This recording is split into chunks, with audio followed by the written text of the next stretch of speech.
কি করছো মা? কি করছো? এই যে লেখাগুলো বাকি আছে। এগুলো কিসের লেখা সব? অফিসের কাজ রয়েছে বাকি। তুই এখন কি ভিডিও করতে বসেছিস? হ্যাঁ, একটু করি ছোটোখাটো ভিডিও। পড়তে বস বাবা, টাইম সন্ধে হয়ে গেছে, অনেকক্ষণ হয়ে গেছে, তো পড়তে বস। বসছি, যাচ্ছি। আজকে অফিসে গেছিলাম, এই ঢুকলাম একটু আগে।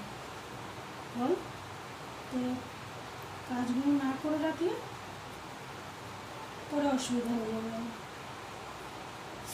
বুঝিস? হুম।